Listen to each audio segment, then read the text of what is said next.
Nitilapavishtam Vishnupad Ashtatarashatashma Chila Bhaktivedānta Raikva Gosvāmī Mahārāja Shri Gurudev Ki Jai. Nitilapavishtam Vishnupad Ashtatarashatashma Chila Bhaktivedānta Vāmana Gosvāmī Mahārāja Ki Jai. Nitilapavishtam Vishnupad Ashtatarashatashma Chila Bhaktivedānta Vāmana Gosvāmī Chila Bhaktivedānta Swami Mahārāja Shri Prabhupada Ki Jai. Nitilapavishtam Vishnupad Ashtatarashatashma Chila Bhakti Pragyan Keshav Gosvāmī Mahārāja Ki Jai. Nitilapavishtam Vishnupad Ashtatarashatashmat Shila Bhakti Siddhanta Saraswati Goswami Prabhupada Ki Jai. Nitilapavishtam Mahabhagavat Shila Goksharas Babaji Maharaj Ki Jai. Nitilapavishtam Vaishnav Sarvabhauma Shila Jagannath Das Babaji Maharaj Ki Jai. So I did do Bhaktivinoda Thakur. Nitilapavishtam Vishnupad Ashtatarashatashmat Shila Bhakti Vinod Thakur Ki Jai. Nitilapavishtam Vaishnava Sarvabhauma Shila Jagannath Das Babaji Maharaj Ki Jai. Shri Rupanu Gauriya Guru Varga Ki Jai. Shri Rupa Sanatan Bhatta Raghunath Shri Jeev Gopala Bhatta Das Raghunath Shara Goswami Prabhu Ki Jai. Shri Surup Damodar Rai Ramanandari Shri Gaur Parshad Vrinda Ki Jai. Namachay Shri Hairas Thakur Ki Jai. Prem Se Kaho Shri Krishna Chaitanya Prabhu Nityananda Shri Advaita Gadadhara Shri Vasari Gaura Bhakta Vrinda Ki Jai. Shri Kshetra Mandala Gaura Mandala Vaja Mandala Mathura Vrindavan Dham Ki Jai. Sarva Abhishtapadata Giriraj Maharaj Ki Jai. Shri Radha Kund Shama Kund Ki Jai. Shri Yamuna Devi Ganga Devi Ki Jai. Shri Tulsi Maharani Vrinda Devi Ki Jai. Shri Bhakti Devi Ki Jai. Shri Purnamasi Yogamaya Ki Jai. Shri Gopeshwar Mahadev Ki Jai. Shri Harinam Sankirtan Ki Jai. Ananta Koti Vaishnava Vrinda Ki Jai. Shri Gadadhar Pandit Ki Jai. Tadiya Shubha Avirbhav Titi Ki Jai. Shri Gaur Gadadhar Ki Jai. Harinam Sankirtan Ki Jai. Ananta Koti Vaishnava Vrinda Ki Jai. Samagata Gaur Bhakti Ki Jai. Shri Nitai Gaur Premanande Hari Hari Gaur. Alright, sorry I'm late, guys. I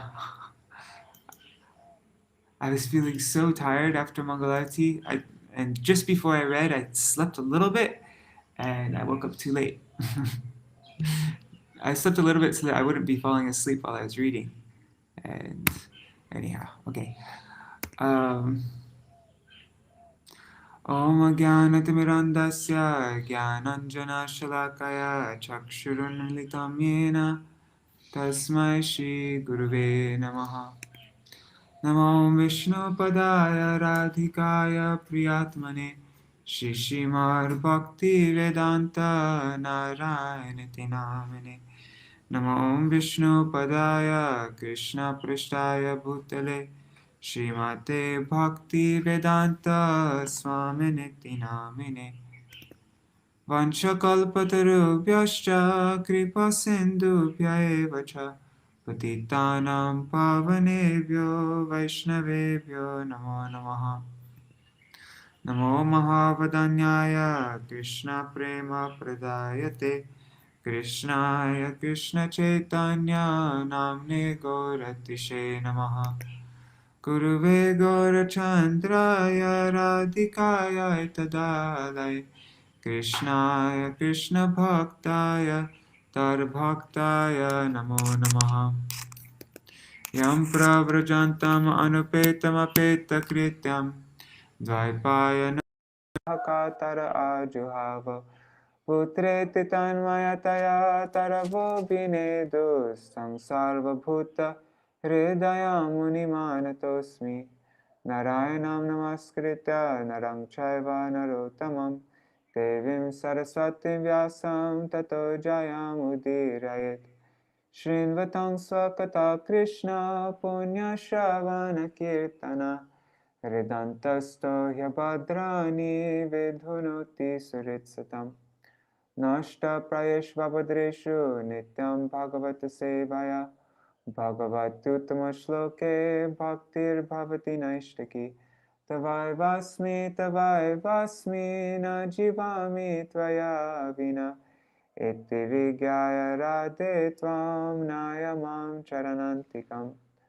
Bhaktya Vihina Aparada Lakshay Kshiptashtakama Dittaranga Madhe Kripa Maitam Sharanam Prapanna Vrinde Namaste Charana Ravindam Bhaja Shri Krishna Chaitanya Prabhu Nityananda Shri Advaita Gadadhar Shivasari Gaur Bhakta Vrinda Hare Krishna Krishna Krishna Hare Hare Hare Rama Rama Rama Hare Hare.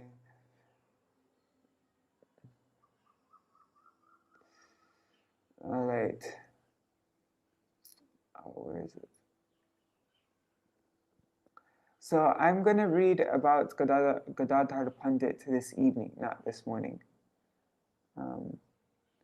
Just because I don't want to break our Śrīmad Bhagavatam flow. Okay.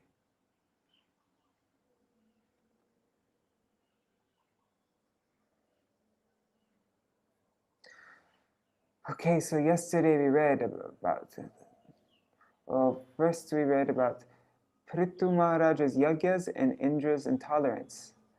And Lord Vishnu and many other exalted personalities attended the sacrifice. And we read about the various gifts offered in the sacrifice. What were the gifts? The earth supplied all desired objects like the milk-producing Kamadhenu. Rivers supplied all kinds of taste. Trees produced all types of honey and fruits. Cows supplied sufficient milk, curd, clarified butter, and other necessities. Oceans offered all types of jewels and pearls. Mountains offered all kinds of edibles. Planets and their lords offered various gifts. And Vishnu was personally there at the sacrifice, right? Yeah, that's what I remember.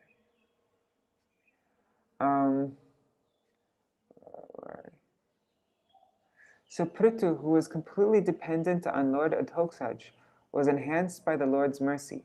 But Indra, envious of Prithu's opulences, created impediments for the sacrifice. Note, King Indra is known as Shatakratu, which indicates that he performed 100 Ashwamedha yagyas. When King Prithu was performing 100 such yagyas, Indra became very envious, not wanting anyone to excel him. When Prithu Maharaj was performing the last Ashwamedha yagya, envious Indra, invisible to everyone, stole the sacrificial horse in the dress of a heretic, which made people think adharma to be dharma. Yeah, he started a whole apasampradaya. Atri Muni saw this and informed the son of King Prithu of Indra's trick. Prithu's son immediately followed Indra in anger to kill him. Seeing Indra in the fraudulent dress of a sannyasi, with matted locks and smeared ashes, Prithu's son considered him a religious person and did not release his arrows. When Prithu's son returned, Atri again instructed, "Kill the destroyer of sacrifice, Indra, the lowest of all demigods." Thus Prithu's son immediately began to chase Indra, who was fleeing through the sky in great haste, just as the king of vultures, Jatayu, chased Ravan. Indra immediately gave up his false dress as well as the horse and disappeared from that very spot. Prithu's son, the great hero, brought back the horse. Seeing this great act, the sages named him Vijitashva, he who has won the horse. But powerful Indra stole the horse again by creating a dense darkness in the sacrificial arena. Thus Vijitashva chased Indra again, whom Atri pointed out in the sky. But seeing Indra again in the dress of a sannyasi carrying a staff with a skull on top, Vijitashva did not kill him. Again, ordered by Atri, Vijitashva angrily aimed an arrow to kill Indra. Upon seeing this, Indra gave up that horse and the false dress and became invisible. Vijitashva again brought back the horse. Since that time, some foolish people have adopted the dresses of false sannyasis like Indra, who was not killed. Note, foolish people, seeing how Indra was not killed, accepted the dress with a desire to attain siddhis, stealing others' wealth, etc., while hoping that they also wouldn't be killed. Whatever different forms Indra accepted for stealing the horse became symbols of sins, and people who accepted some of those forms became known as pakandas or pashandis. When Indra adopted those false sannyas dresses, people's minds became attracted to such disguises, thinking that they, in the form of going naked, wearing red garments, and speaking skillfully, were real dharma.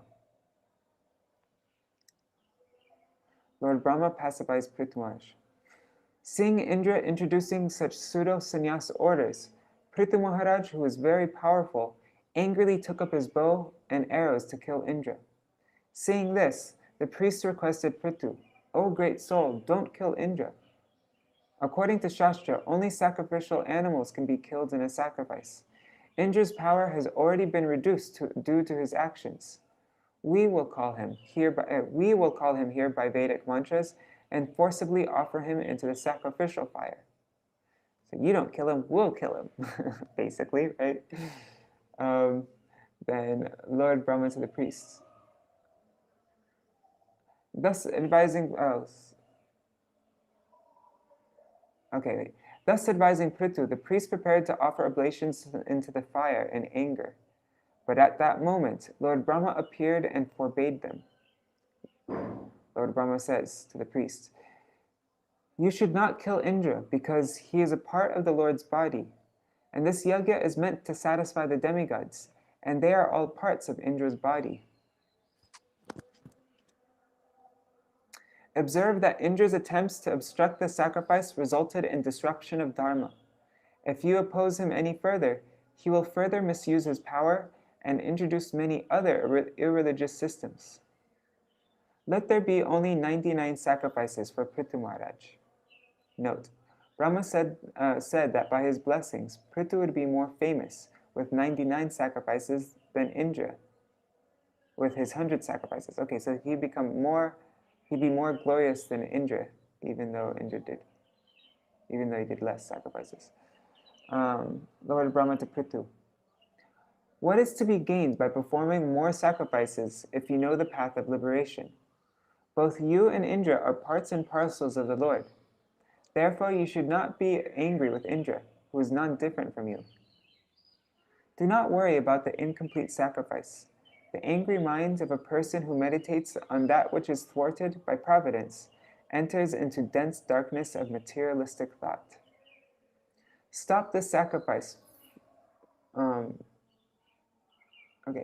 Where did we read up to? Right up to 38. "Stop this sacrifice, for it has induced stubborn Indra to introduce so many irreligious aspects. Even amongst demigods, there were unwanted desires. People in general will be carried away by following the attractive, sinful activities introduced by Indra. You have appeared from Vain's body as an incarnation of the Lord to protect religious principles when they were almost lost. You cannot act in a way that will spread adharma. Therefore, considering the purpose of your incarnation, immediately stop these pseudo-religious systems created by Indra." Thus being advised, Prithu abandoned his eagerness to perform yajnas and with affection made peace with Indra.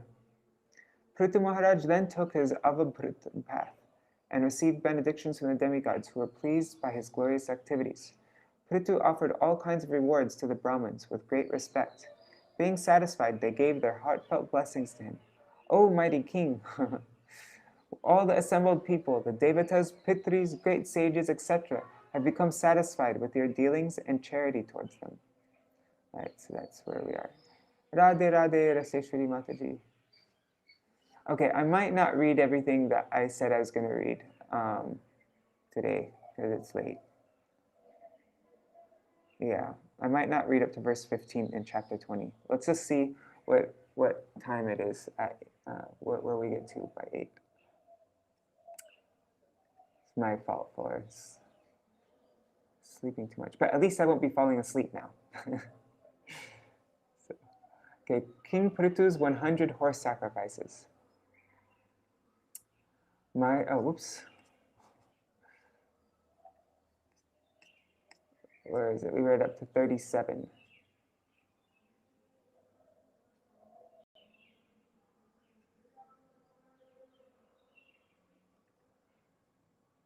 All right. That is so weird. Okay. Come on. Oh, what's going on? It's not even letting me scroll down to the thing. Oh God, this is so frustrating. Okay, let me try reloading this page.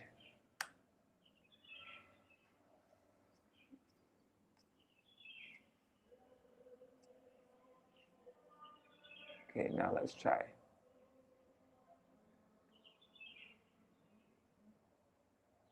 There, that time it worked.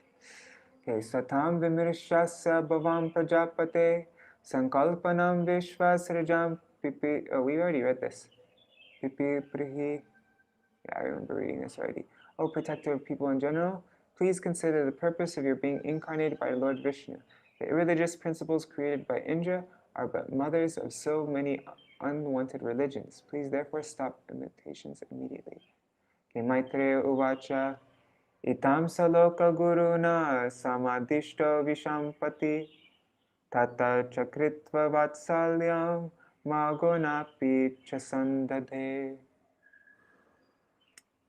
The great sage Maitreya continued, when King Prithu was thus advised by the supreme teacher, Lord Brahma, he abandoned his eagerness to perform yagyas and with great affection concluded a peace with King Indra. Kritva vabhrita snanaya pritave puri karmane varanta dustadevarada yetad barhishitarpita. After this, Prithu Maharaj took his bath, which is customarily taken after the performance of a yajna, and received the benedictions and due blessings of the demigods, who were very pleased by his glorious activities. Purport by Srila Prabhupada. Yajna means Lord Vishnu. For all yajna is meant to please the Supreme Personality of Godhead, Lord Vishnu. Since the demigods automatically became very pleased with the performance of sacrifice, they bestow benediction upon the executors of yajnas. When one pours water on the root of a tree, the branches, trunk, twigs, flowers, and leaves are all satisfied. Similarly, when one gives food to the stomach, all parts of the body are rejuvenated. In the same way, if one simply satisfies Lord Vishnu by performance of yajna, one satisfies all other demigods automatically. All the demigods automatically. In turn, the demigods offer their benedictions to such a devotee.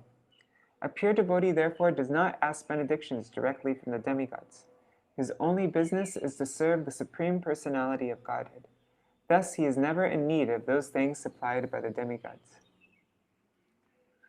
Viprasatyashishastushta shraddhaya labdha dakshina ashisho yuyujukshatar adirajaya satkrita. With great respect, the original King Prithu offered all kinds of rewards to the Brahmins present at the sacrifice. Since all these Brahmins were very much satisfied, they gave their heartfelt blessings to the king. Tvaya huta mahabaho sarva eva samagata pujita danamanabhyam pitri devarshimanava. All the great sages and Brahmins said, O mighty king, by your invitation, all classes of living entities have attended this assembly.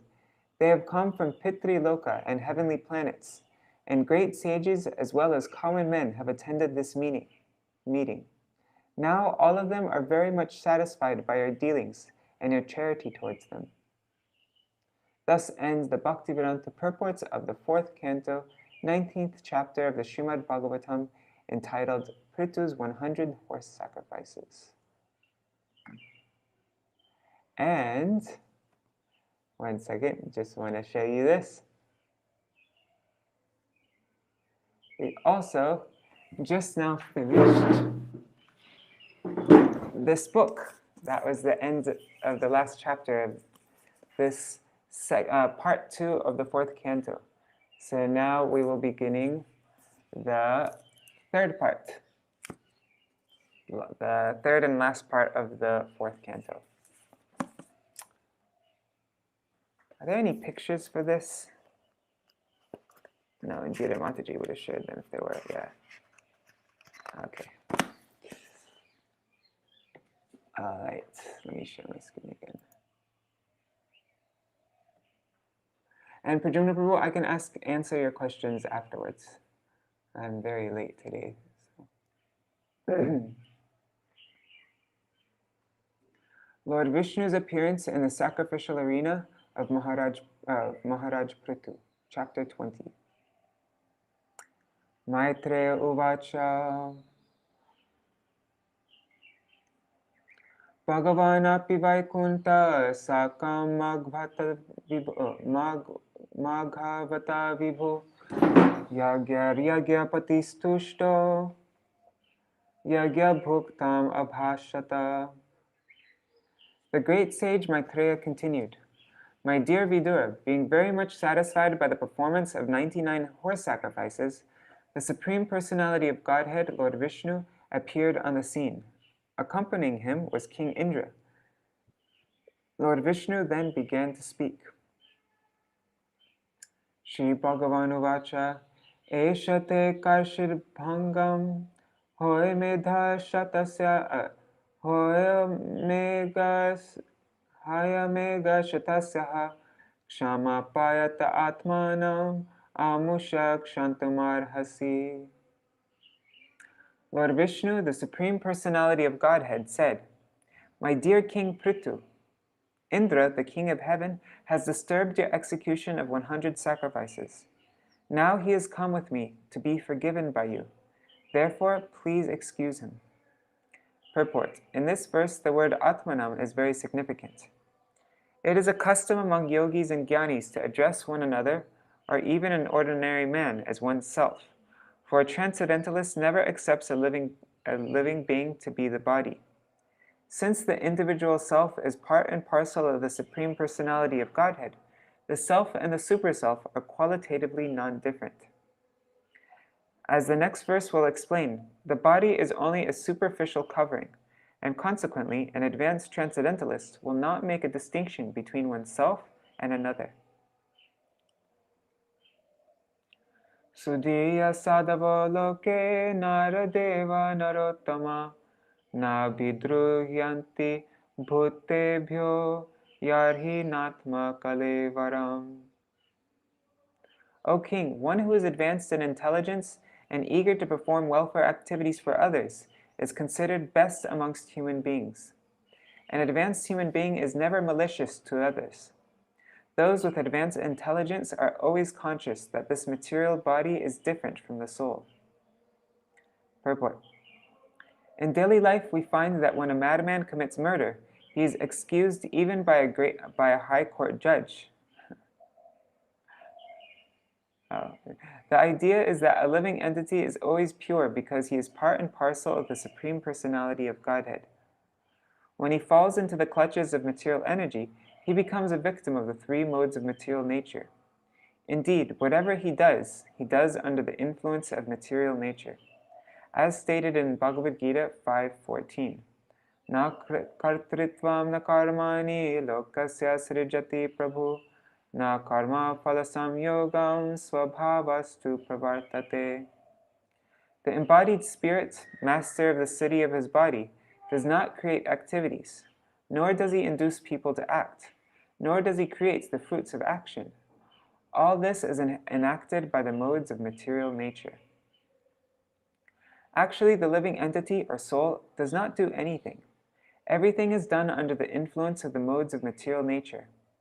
When a man is diseased, the symptoms of the disease become a source of all kinds of pain. Those who are advanced in transcendental consciousness or Krishna consciousness are never envious, neither of the soul nor of the activities of the soul under the influence of material nature. Advanced transcendentalists are called Sudhiya. Sudhi means intelligence, and Sudhi means highly advanced, and Sudhi means devotee. One who is both devoted and highly advanced in intelligence does not take action against the soul or the body. If there is any discrepancy, he forgives. It is said that forgiveness is a quality of those who are advancing in spiritual knowledge.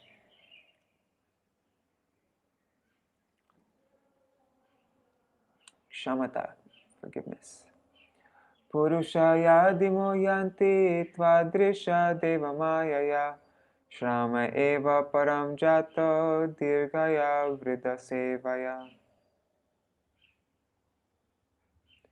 If a personality like you, who are so much advanced because of executing the instructions of the previous acharyas, is carried away by the influence of my material energy, then all your advancements may be considered a waste of time. Wow, that's heavy. Purport. In this verse, the word vriddha sevaya is very significant. Vriddha means old. Sevaya means by service. Perfect knowledge is acquired from the acharyas, or liberated souls. No one can be perfect in knowledge without being trained by the parampara system. Prithu Mahārāja was completely trained in that line. Therefore, he did not deserve to be considered an ordinary man. An ordinary man who has only a conception of bodily existence is always bewildered by the modes of material nature. Atthakayam imam vidvan avidya kama karmabhi arabdha iti naivasmin pratibuddho nusajjate. Those who are in full knowledge of the bodily conception of life, who know that this body is composed of nescience, desires and activities resulting from liberation, do not become addicted to the body. Okay, wait. Those who know that this body is composed of nescience, desires and activities resulting from illusion, do not become addicted to the body. Okay. Purport. As stated in a previous verse, those with good intellect, suddhiya, do not accept themselves to be the body. Being a creation of nescience, the body has two types of activities. In the bodily conception, when we think that sense gratification will help us, we are in illusion. Another kind of illusion is to think that one will become happy by trying to satisfy the desires that arise from the illusory body, or by attaining elevation to the higher planetary systems, or by performing various types of Vedic rituals. This is all illusion. Similarly, material activities performed for political emancipation and social and humanitarian activities performed with an idea that people of the world will be happy are also illusory, because the basic principle is the bodily conception, which is illusory. Whatever we desire or perform under the bodily conception is all illusion. In other words, Lord Vishnu informed Prithu Mahārāja that although the sacrificial performances set an example for ordinary people, there was no need for such sacrificial performances as far as his personal self was concerned. As confirmed in Bhagavad Gita 2.45, Traigunya Vishaya Veda Nistraigunya Bhavarjuna Nirdvandva Nityasatvasto Niryoga Kshema Atmavan. The Vedas mainly deal with the subject of the three modes of material nature. Rise above these modes, O Arjuna. Be transcendental to all of them. Be free from all dualities and from all anxieties for gain and safety, and be established in the self. The ritualistic performances recommended in the Vedas mainly depend on the three modes of material nature. Consequently, Arjuna was advised to transcend the Vedic activities. The activities Arjuna was advised to perform were the transcendental activities of devotional service. Asungsakta shariresmin amunopadite grihe apatte dravine vapi kakuryan mamatang Buddha. How can a highly learned person who has absolutely no affinity for the bodily conception of life be affected by the bodily conception in regard to house, children, wealth, and similar other bodily productions? Purport. The Vedic ritualistic ceremonies are certainly meant to please the Supreme Personality of Godhead, Lord Vishnu. However, by such activities, one does not factually satisfy the Lord. Rather, with the sanction of the Lord, one satisfies one's own senses. One second, I have to sneeze. In other words, Materialists who are especially interested in sense gratification are given permission or license to enjoy sense gratification by executing the Vedic ritualistic. Sorry, guys. Oh God, I hope this doesn't continue.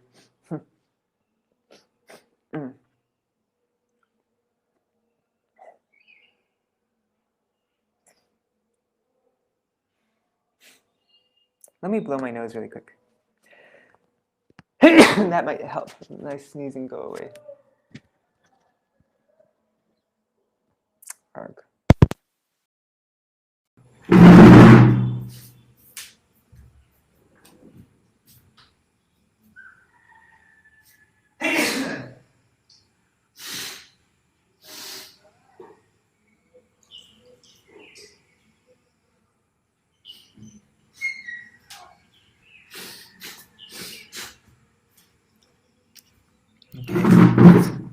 Hopefully that worked. Okay. That is called Traigunya Vishaya Veda. The Vedic performances are based on the three modes of material nature. Those who are elevated above the material condition are not at all interested in such Vedic performances. Rather, they are interested in the higher duties of transcendental loving service to the Supreme Personality of Godhead. Such devotional service is called Nistraigunya. Devotional service to the Lord has nothing to do with the material conception of bodily comfort.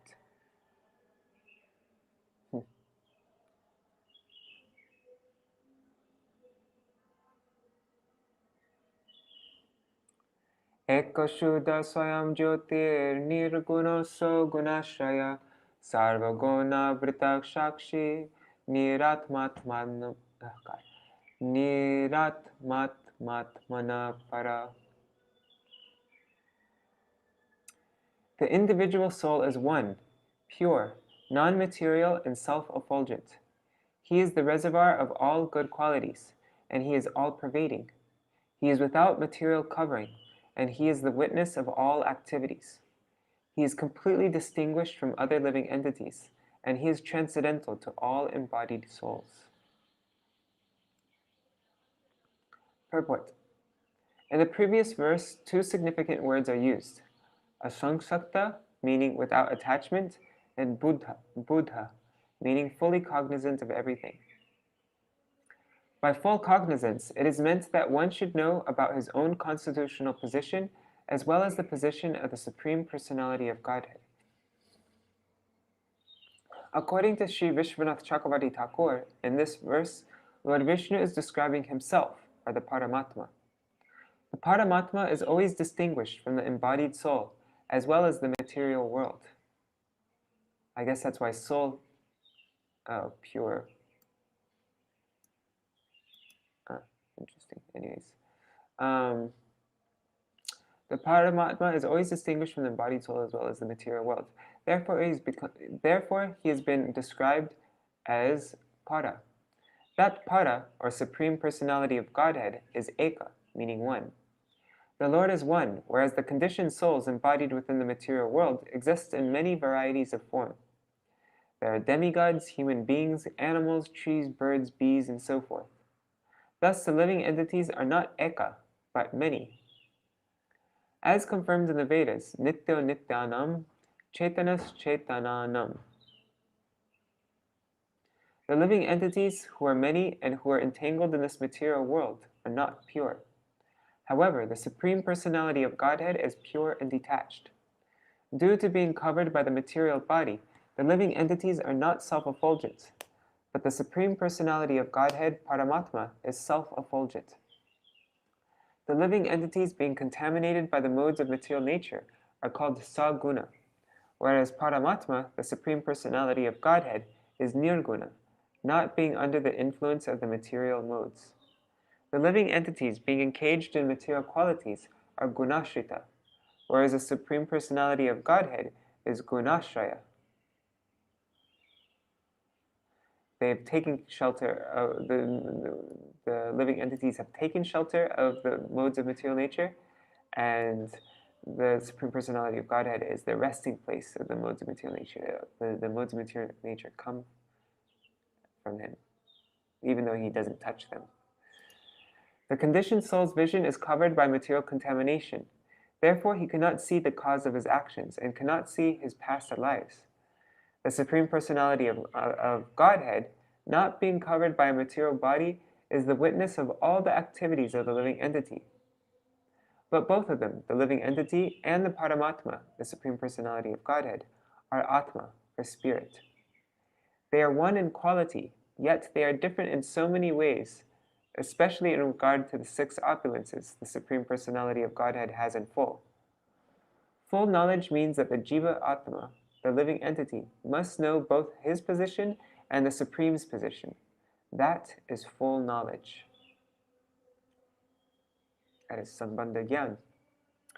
Ya evam santamatmanam atmastam veda purusha najyate prakritistopi targunai samai stita. Although within the material nature, one who is thus situated in full knowledge of the Paramatma and Atma is never affected by the modes of material nature, for he is always situated in my transcendental loving service. Purport. When the Supreme Personality of Godhead appears in this material world, he is not affected by the modes of material nature. Similarly, those who are always connected with the Supreme Personality of Godhead, even though they may be within the material body or the material world, are not affected by the material qualities. That is explained very nicely in Bhagavad Gita 14.26. Mang chayo vyabhicharena bhakti yogena sevate sagunan samatityaitan brahma bhuyaya kalpate. One who is unflinchingly engaged in the devotional service of the Lord surpasses the material qualities and attains Brahman realization.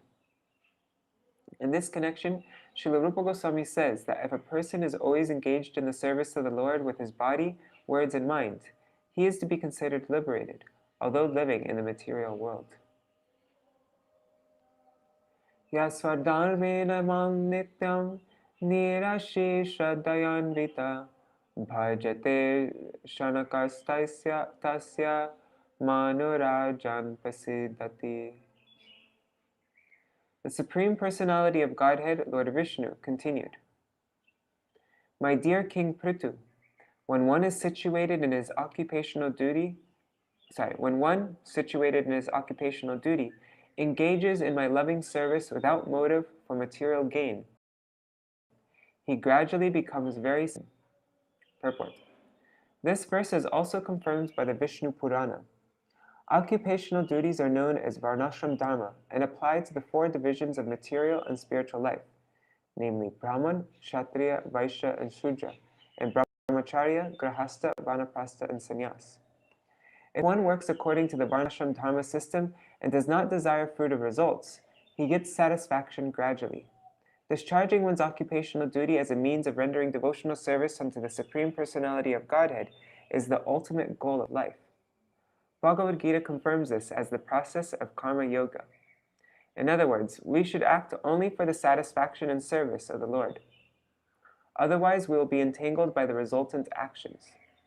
Everyone is situated in his occupational duty, but the real purpose of material occupations should not be material gain. Rather, everyone should offer the results of his occupational activities. A Brahmin especially should execute his occupational duties not for material gain, but to please the Supreme Personality of Godhead. The Kshatriya, Vaishya, and Shudra should all work in a similar way. In this material world, everyone is engaged in various professional and occupational duties, but the purpose of such activity should be to please the Supreme Personality of Godhead. Devotional service is very simple, and anyone can adopt it. Let one remain what he is. He need only install the deity of the Supreme Lord in his house. The deity may be Radha Krishna or Lakshmi Narayan. There are many other forms of the Lord. In this way, a Brahmin, Kshatriya, Vaishya, or Shudra can worship the deity with the results of his honest labor. Regardless of one's occupational duty, one should adopt the devotional means of hearing, chanting, remembering, worshipping, offering everything to the Lord, and engaging in his service. In this way, one can very easily engage himself in the service of the Lord.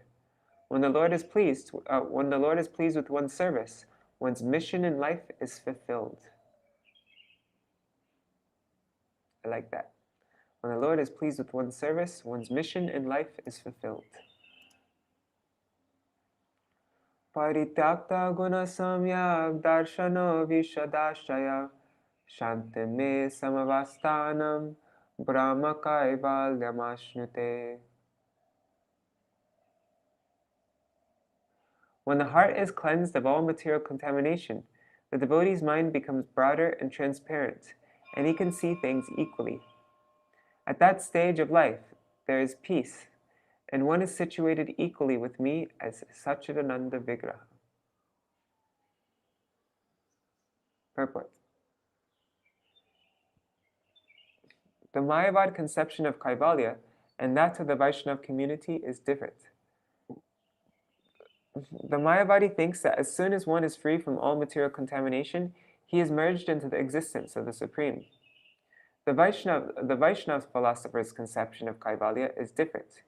He understands both his position and the position of the Supreme Personality of Godhead. In the uncontaminated condition, the living entity understands that he is the eternal servitor of the Supreme, and that is called Brahman realization. The spiritual perfection of the living entity. This rapport is very easily achieved. As stated in Bhagavad Gita, when one is engaged in the transcendental loving service of the Lord, he is immediately situated on the transcendental platform of Kaivalya, or Brahman.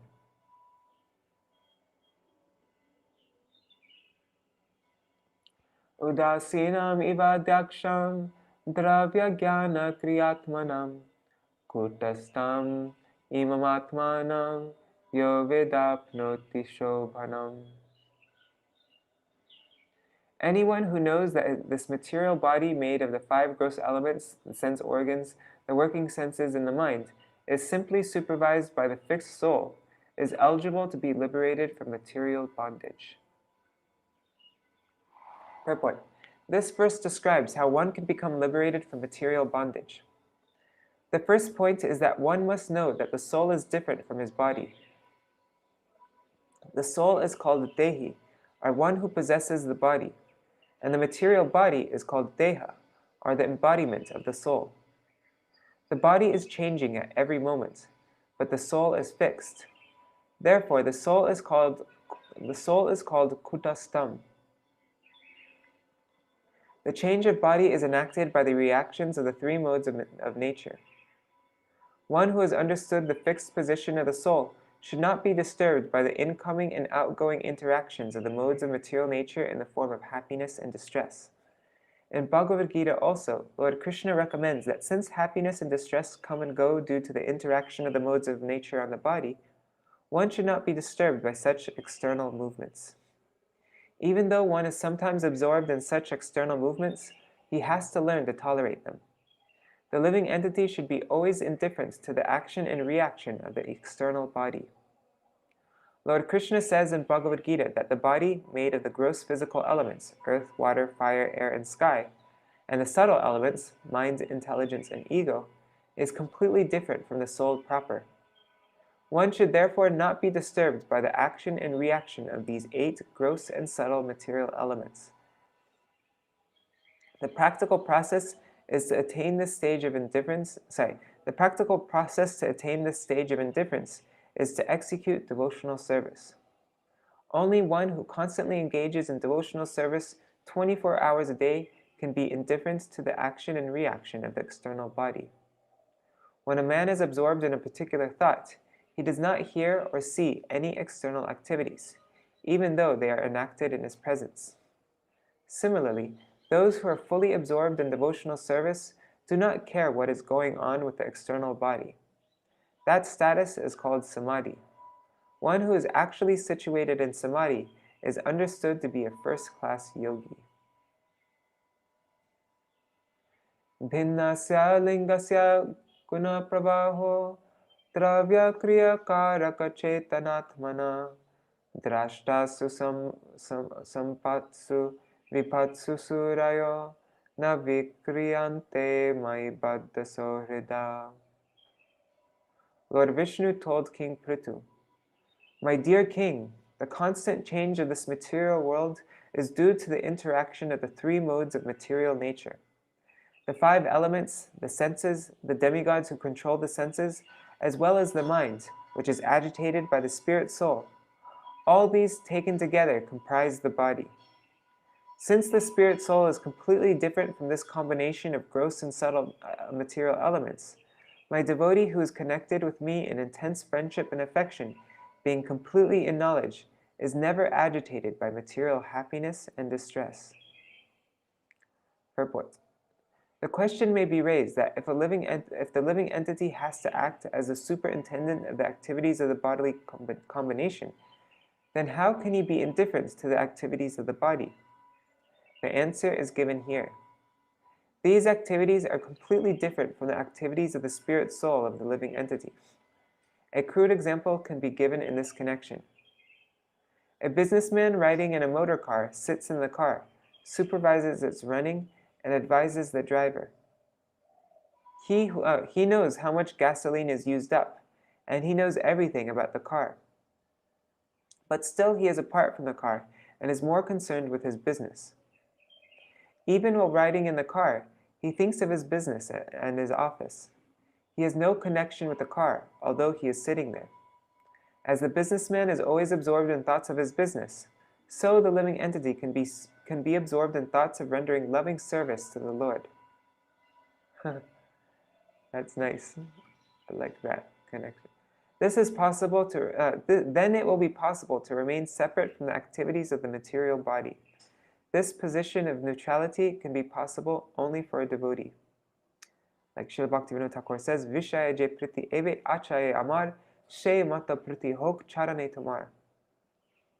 May I love you the same way that I love the material objects, or that I love enjoyment. The word baddha sohrida, bound in friendship, is particularly used here. Karmis, jnanis, and yogis cannot be bound in devotional service. Karmis fully engage in the activities of the body. Their aim of life is to give comfort to the body only. Jnanis try to get out of entanglement by philosophical speculation, but they have no standing in the liberated position. Because they do not take shelter under the lotus feet of the Lord, they fall down from their exalted position of Brahman realization. Yogis also have a bodily concept of life. They think that they can achieve something spiritual by exercising the body through dharana, asana, pranayama, etc. A devotee's position is always transcendental because of his intimate relationship with the Supreme Personality of Godhead. Therefore, to remain always aloof from the actions and reactions of the body and engage in one's real occupation, namely rendering service to the Lord, can be possible only for devotees. Sama sama notama madhyama dhamma sukhe cha dukhe cha jitendriya shaya mayo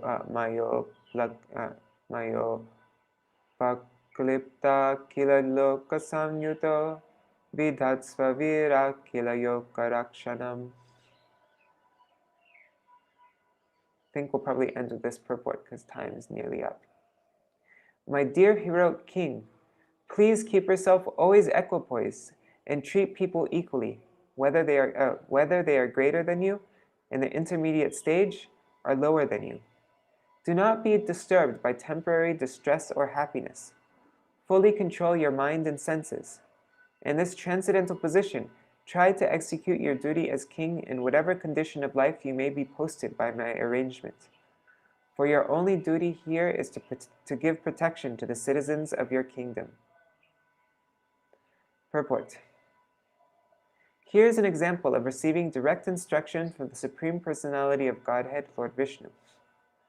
One has to execute the order of Lord Vishnu, whether receiving it directly from him or from his bona fide representative, the spiritual master. Arjuna fought the battle of Kurukshetra under the direct order of the Supreme Personality of Godhead, Krishna.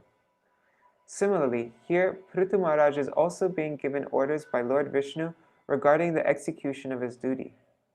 We have to stick to the principles stated in the Bhagavad Gita, Vyavasayatmika Buddhi. Every man's duty is to receive orders from Lord Krishna or from his bona fide representative, and take these orders as his life and soul, without personal considerations. Srila Vishwanath Chakravarti Thakur states that one should not care very much whether he is going to be liberated or not, but he should simply execute the direct order received from the spiritual master. If one sticks to the principle of abiding by the order of the spiritual master, he will always remain in a liberated position. A common man must execute the rules and regulations of Varnashram Dharma by working in his prescribed duty according to the caste system, Brahman, Kshatriya, Vaishya, and Shudra, and the spiritual order system, Brahmacharya, Grihastha, Vanaprastha, and Sannyas. If one simply executes regularly and strictly the injunctions given for the different divisions of life, then one satisfies Lord Vishnu. As a king, Prithu Maharaj was ordered by Lord Vishnu to keep himself always aloof from the activities of the bodily situation and to engage always in the service of the Lord, and thus keep himself in the liberated stage. The word Baddha Sohrida in the previous verse explains, the word Baddha Sohrida in the previous verse is explained herewith. One can fully remain in intimate connection with the Supreme Lord directly, or receive orders from his bona fide representative, the spiritual master, and execute the orders sincerely when one keeps aloof from the activities of the body. The Lord helps us by giving us directions how to act in devotional service and thus advance on the path back home, back to Godhead. He instructs us outwardly in the form of the spiritual master. Therefore, one should not accept the spiritual master as an ordinary human being. The Lord says, Acharya mam vijaniyam navamaneta karhichit. One should not treat the spiritual master as an ordinary human being, for he is the substitute for the Supreme Personality of Godhead. Śrīmad Bhagavatam 11:17-27. One should treat the spiritual master as the Supreme Personality of Godhead and never be envious of him or consider him to be an ordinary human being. If we follow the instruction of the spiritual master and execute devotional service to the Lord, we will remain always free from the contamination of bodily and material activities, and our life will be successful. Okay, so it is 8 o'clock now, and so we will, it just turned 8, and so we will read these. We were going to read 14 and 15 today, but we'll read these tomorrow. Yeah, they're too long purports, so let's see.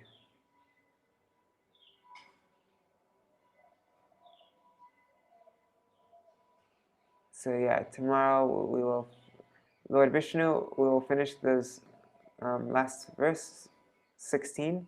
So we have 3 more verses, and then we'll be finished with the Lord Vishnu's instructions to Prithu, and then the Lord's affectionate dealings with Prithu Maharaj, and then prayers of Prithu Maharaj, and the Lord leaves after offering his benediction.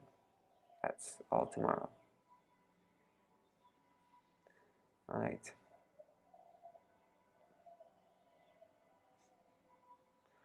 Hare Krishna, Krishna Krishna, Hare Hare, Hare Rama,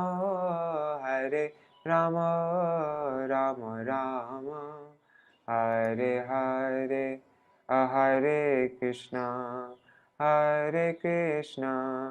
Krishna Krishna, Hare Hare, Hare Rama, Rama Rama, Hare Hare, Nitai Gaur Hari Bo, Jaya Gaur Gadadhar, Gaur Gadadhar, Gaur Gadadhar, Jaya Gaur Gadadhar, Jaya Gaur Gadadhar, Gaur Gadadhar, Gaur Gadadhar, Jaya Gaur Gadadhar.